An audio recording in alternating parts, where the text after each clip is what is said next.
sinners, and saints. Dust off those horns and halos. It's time for Alley After Dark.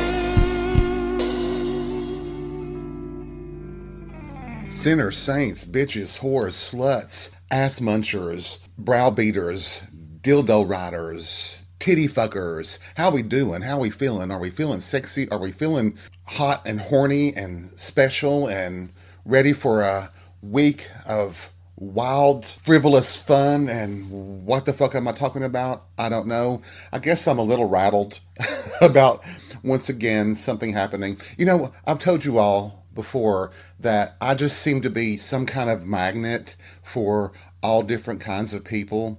I don't know what it is. It's just something that happens to me. And this week, heading off to the grocery store, I am at a traffic light waiting for it to turn from red to green. And you know those asshole people that have that funky muffler on their cars that makes all that loud noise? You know, they've all got either little dicks or sagging tits or something. I think they believe it gets them attention. They just don't understand that it makes them look like little bitty moronic peon bitches that's just trying to irritate everybody. Well, anyway, that was the kind of vehicle that pulled up beside me with one of those revving mufflers on the back. And I look over and, well, what can I say? I was staring at Beetlejuice. Oh no. I just kind of shook my head and said to myself, damn, he had a rough night last night. Which made me think about times in my past that I've had weird adventures like that. Now, I may have talked about some before. I can't really remember right now, but this will be a good way to check to see if I'm telling the truth or not. And there were some other things that happened this week I want to talk about. But first, let's take a trip back in time to when I was a magnet for some of the most wild and craziest things that you can imagine. Well, it really isn't that dramatic, but hell, let's take a trip back in time anyway. It's been a long time since we have.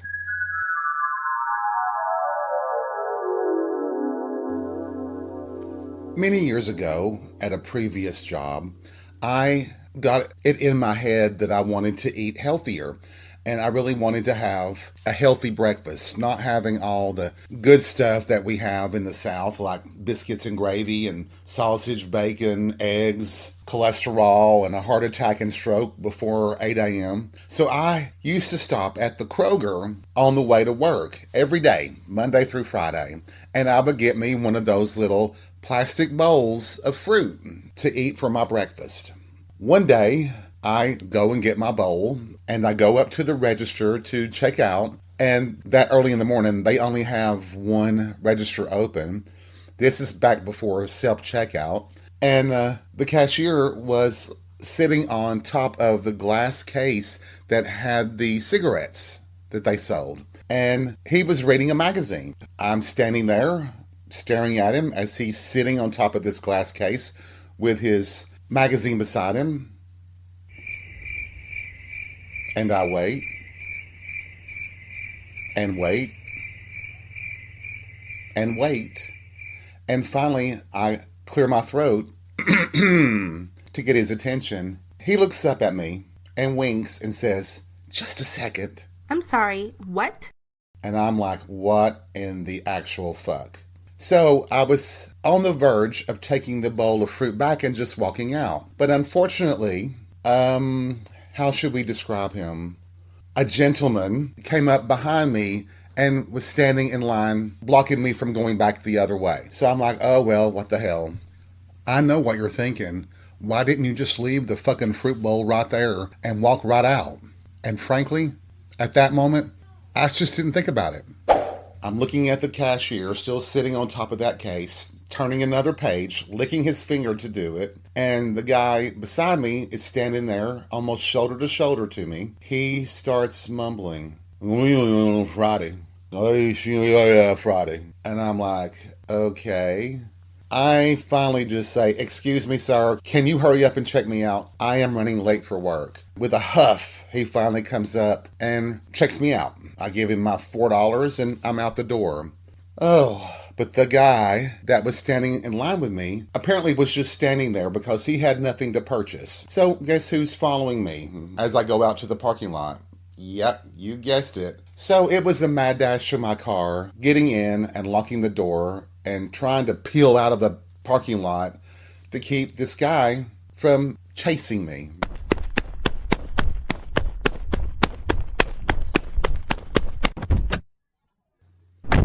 But I can still hear him, Friday.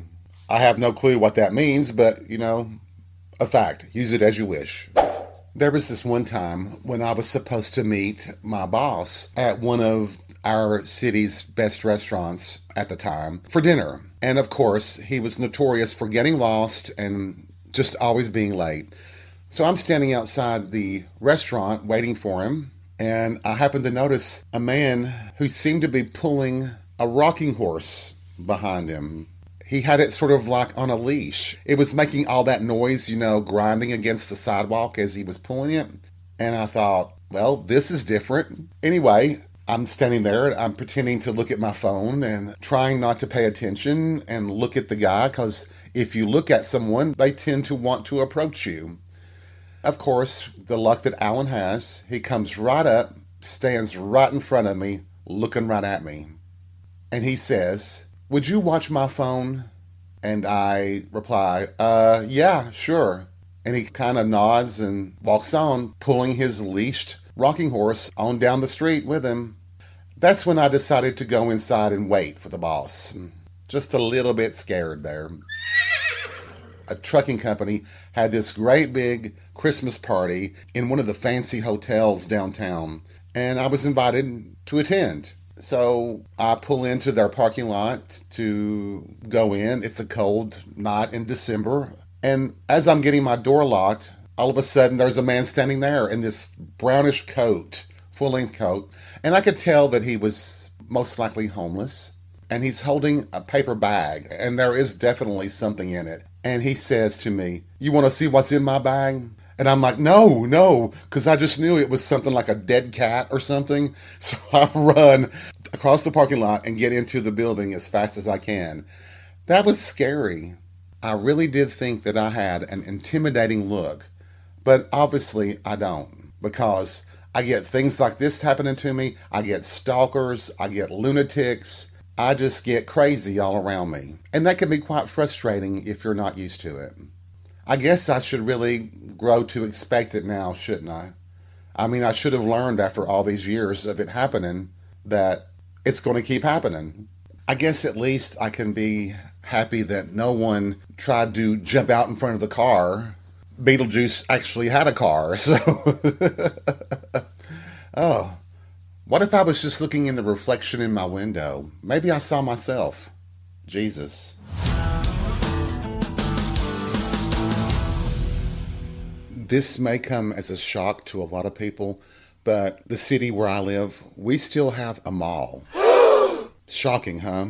But it's a fun mall. I mean, it's completely full, lots of foot traffic, lots of people, and I like going. I like sometimes just walking through and just feeling that energy and that atmosphere until I hear a crying baby or a toddler pitching a hissy fit. Oh my God, sometimes that's awful, but all in all, I enjoy it. And it's a great place for people watching if you're like me and you like doing that. Well, I was at the mall the other day, and there was a woman walking by, and she was beautiful. She had this amazing dress on, and she was, it was like she was very casual, but she still had all the style and glamour about her casual look. There happened to be another woman just over from her that they kind of crossed paths, and this other woman stared at the glamorous, high-fashion lady, and I could see envy in her eyes. There was a bit of jealousy there that I felt. There was a wish in her eyes that she looked like this other lady. I mean, I get it. I would have wanted to look like her if I was a woman, She was absolutely so put together and stylish. She was really remarkable. But it really did strike a chord with me in that single moment, this woman's reaction to this other woman. It wasn't hatred or animosity. It truly was envy and jealousy. You could almost see like the bubbles pop up over her head and see what she was thinking. But the hard truth is that when we see someone like that, that's beautiful and so well put together, not all of us are going to be able to look like that. And it's hard to really get out of that mindset of looking at others and wishing that you look more like them or wanting to be them. We're just seeing this one image of this woman. We have no clue what the rest of her life is like. Just like we don't know anybody's life. I've always said we don't know what goes on behind closed doors. Drawn curtains and closed blinds and shut doors can really hide a lot within the walls of someone's home. I mean, my God, if you saw my bedroom right now, you've seen the movie Twister, right? It looks like a tornado ripped through my bedroom and just threw things everywhere. Do they name tornadoes like they do hurricanes? Tornado Allen? Very appropriate for the moment in my bedroom. What can I say? I'm a messy pig. Well, sometimes. You know, there's that famous episode of The Twilight Zone where the woman is in bandages and they're trying to correct her appearance to where she's not so ugly anymore. The woman in the bandages, she was so upset and so filled with worry that the procedure that they were about to perform wouldn't work, and she would remain the ugly person, this hideous monster underneath the bandages forever. And she was pleading with the doctors to please make it work so that she could exist in the world like every other normal person. And then when they removed the bandages and she's still horrified, but you see that she is this beautiful woman, and the doctors and the rest of this world, wherever it is, they all have like snout noses and kind of look like pigs. They are what's deemed beautiful in that world. And she, being a beautiful human female, she was considered the most hideous thing in that world. And basically they tell her that there are other people that look just like her and that she can live a life of isolation with them. So anyway, I guess what I'm trying to say there is that, like the old saying goes, beauty is in the eye of the beholder. And trust me when I say this, we are our own worst critics. But that's the way things go, isn't it? The beautiful woman hiding under the bandages, she was a victim of a world where that was deemed ugly, and these pig snarling creatures were considered the epitome of beauty. And being envious and jealous didn't change it one damn bit.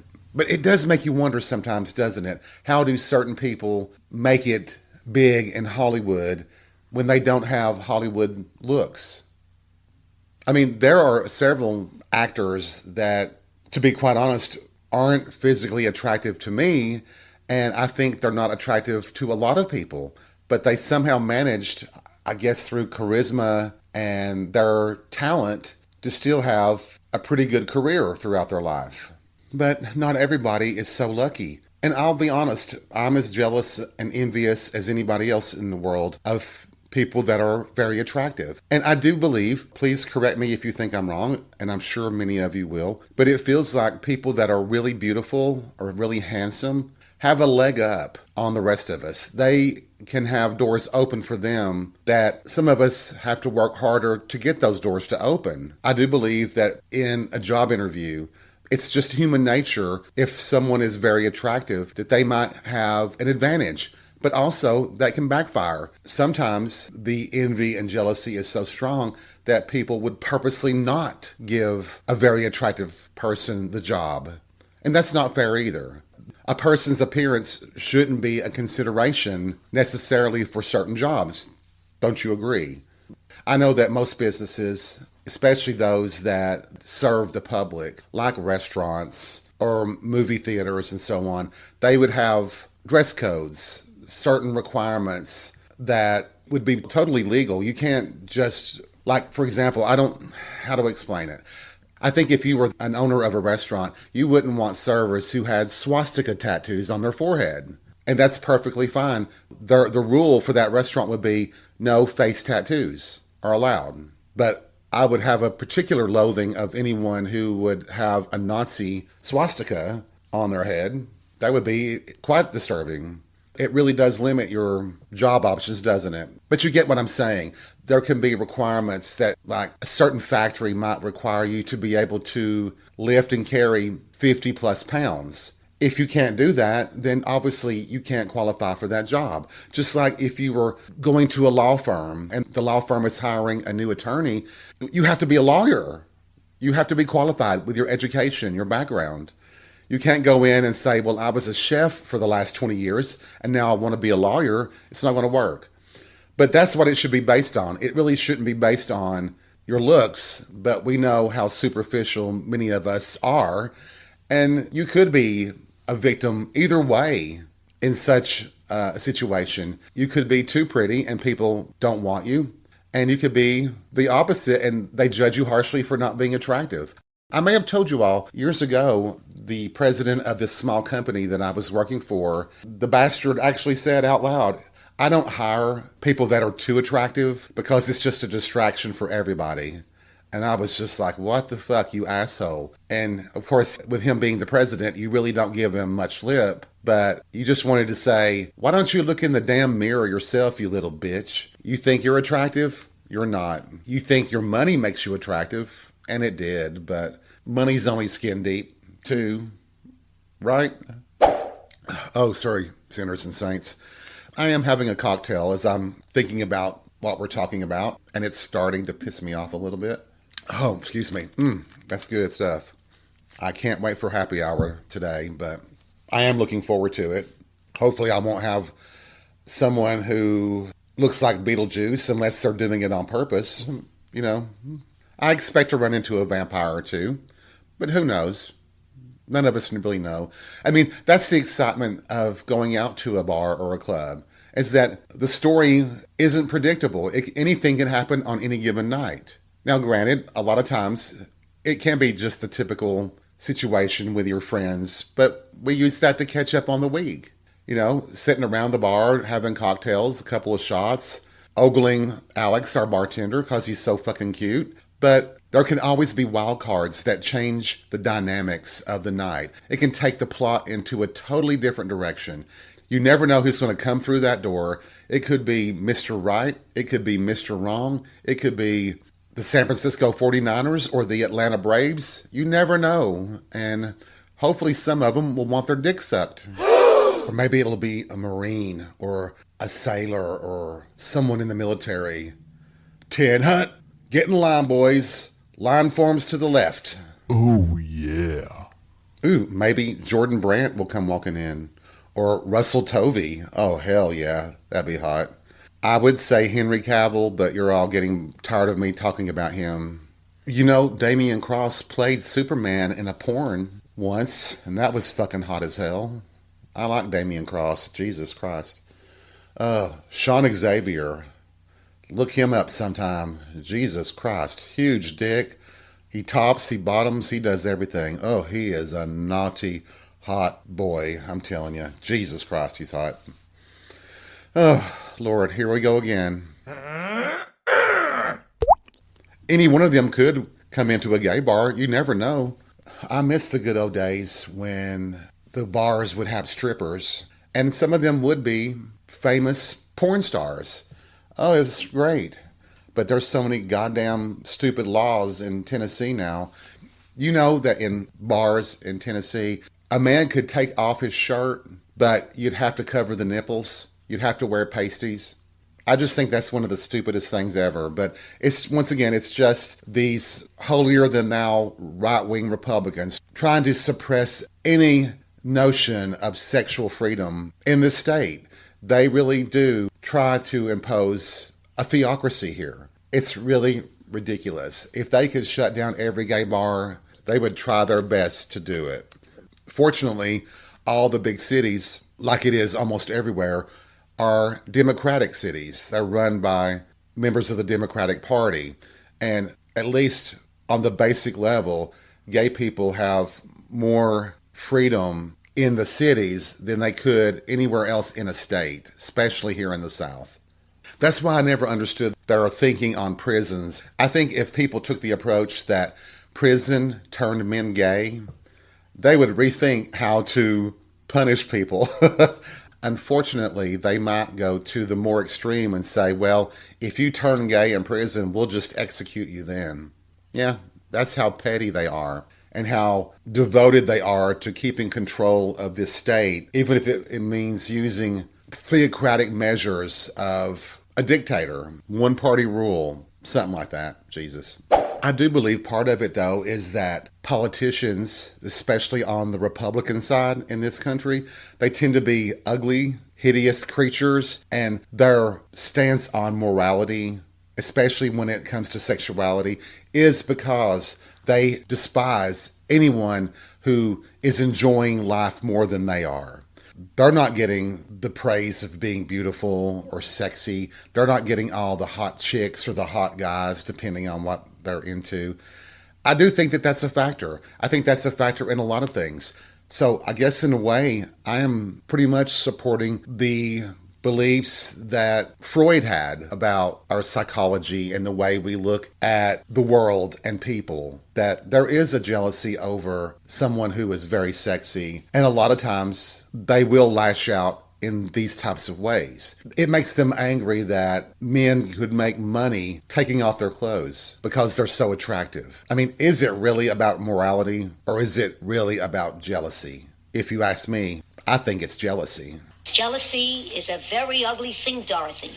And so are you in anything backless. Because I think, in a lot of ways, channeling Sigmund Freud, that people that are in power politically, they want to believe that that's sexy. And it can be. People who are not attractive but are rich, they want to believe that money makes them attractive. And it does for some. But doesn't it also make you a very cynical person? You don't trust anyone because you believe that they're all being nice to you, being friendly with you, just because you have money. I believe it makes you very cynical. I believe it can make anyone very cynical to think that someone doesn't like you for you, but likes you for what you could do for them. And I think that's, the sugar daddy complex, all that. It really does shine a light on the suspicions many people have when there's an age difference in a relationship, a significant age difference. Society in general assumes that the younger person is looking for someone who's wealthy to take advantage of, to keep them in a lifestyle that anybody would be jealous of, and hope that the person dies and leaves them all their money. That's been around since the beginning of time, though, right? What is it that people used to say? Always try to marry a rich man. Find a rich person to take care of you. I don't know that that's a great life, but at least it would be a safe life, possibly. I guess it depends on the type of person that you're with. I'm fairly certain wealthy people could be very misogynistic, could be very sadistic and dangerous. They could be abusive because they're not going to think of you as anything but a money grubber, that they're buying you. They're buying your services. They're buying your body. Now, I know that there are absolutely relationships that have age differences that are wonderful and they're loving and caring and they have nothing to do with money or political power or any of those things. But I do believe that's where it stems from. I believe that it's about the appeal that a person has or the belief they have in themselves. This is my power. People that are beautiful or handsome have that power. Well, I have money and I will use that power to prove that beauty can be bought, can be controlled.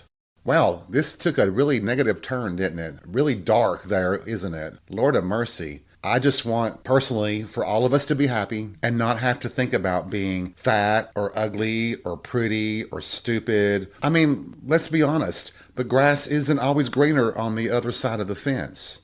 But then again, every garbage can has its lid. I'm just saying, try to love yourself. Accept yourself for who you are. And if you want to change things, that's great. But make sure you're changing it for you and you're not doing it to try to impress someone else.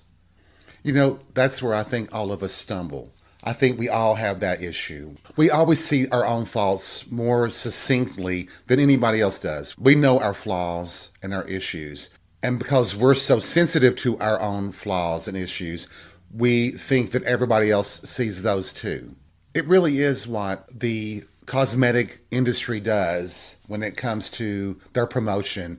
They want everybody to believe that if you use their products, you'll be beautiful. It's manipulation, it's marketing, it's just billions of dollars spent to make you feel bad about yourself. And fuck them, fuck all of them. As long as you're doing it for yourself, have at it.